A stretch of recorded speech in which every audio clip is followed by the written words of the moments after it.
At bago nga po ako pumunta ron kay doktor sa may Pilipino po, chinek ko muna kung meron na po yung aking sick leave po. Check for my sick leave. Pati social? Uh, Roderick de la Cruz. Pati social security lang. Yes. Not ready. Not ready yet?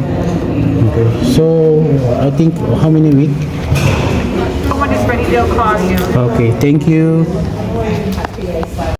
At dahil hindi pa nga raw po ready yung aking cheque para sa sick leave po, pupunta na nga po ako doon kay doktor. Dahil nga po ipapollow up, check up ko yung aking siko po na sumasakit. Dahil may isang buwan na nga po, hindi ko nga po pina-x-ray noon dahil wala naman po ako nararamdaman. Pero may kirot pa kaya po kasi sa loob, kaya nga po ibabalik ko po rito sa Pinoy doktor po na aking pinagpa-check upan din po noon. Sintomas po yata talaga yun pagka tumatanda na. Joke lang po. Dahil doon nga po sa una ko pong pinagpapa-check upan, private po yun. Kaya medyo mahal po ang bayad po at may doctor fee. Dito po sa pinupuntahan ko, public po yun dito po. Pero cover naman po lahat yun ng aking parang pinaka-SS or PhilHealth dito sa local government po nila. Kaya may mga discount pa rin po ako. Pero mas mura nga po dito sa may local hospital dahil nga po ito public na paulit-ulit ko po sinasabi. At habang ako nga po naglalakad malapit po sa may pinaka-hospital ay may nakita po akong papel. At nilapitan ko nga po $5 po. Pero hindi yata US dollars to kasi pulay Nakalagay kasi Pusers Tropical Nautical.com store. Kumbaga name po yun ng restaurant po dito. Excuse me po. Kumbaga pangalan nga po yun ng restaurant po dito. Dahil nga po yung nakita nyo naman po yung dinadaanan ko na yan. Sa may kabilang kanto nga po puro restaurant. At ito na nga po, malapit na nga po ako sa may public hospital po. Dahil nga po dito may doktor nga po na Pilipino. At the same time, ipapaliwanag ko po ng maayos lahat ng aking nararamdaman or lahat ng masakit sa ating katawan. Ganun nga talaga pagka nagkakaedad na.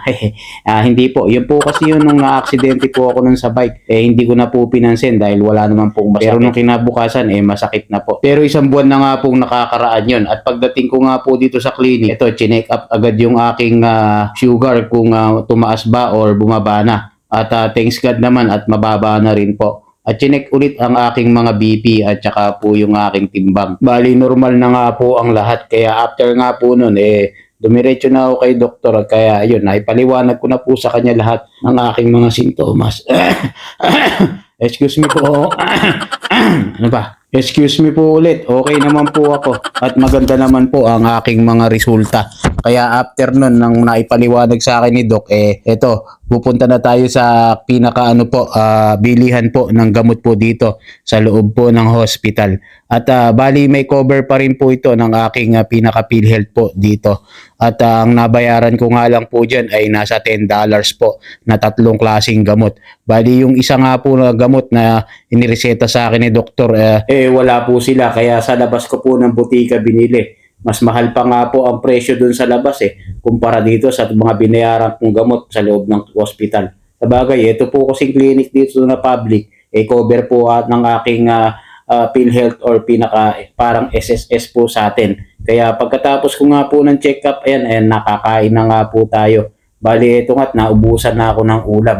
Ang sabi ko nga, meron pa sila ayun, may nilabas nga na ribs. Dahil nga ang bibiling ko sana yung fish tsaka yung pasta. Nasa $12. Itong ribs na to, tsaka yung rice ay nasa $10 lang po. Kaya ito na nga po ang bibilin ko para makakain na po tayo. Dahil ako nga po nagutom na bago man lang makauwi at makapag-market. At nang binayaran ko na nga po ito, doon nga po ako kakain sa may pinakalabas.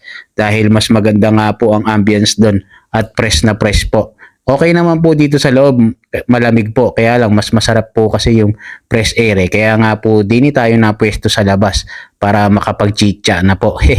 Di wow. At dahil pagkatapos ko nga pong kumain na to magmamarket muna ako ng ating pang food stock sa loob ng isang buwan. Pero babalik pa rin po ako after 2 weeks dahil nga dun nga po sa aking medical result ulit. So yun lang. Thanks for watching. Always remember, God is good all the time. Alright.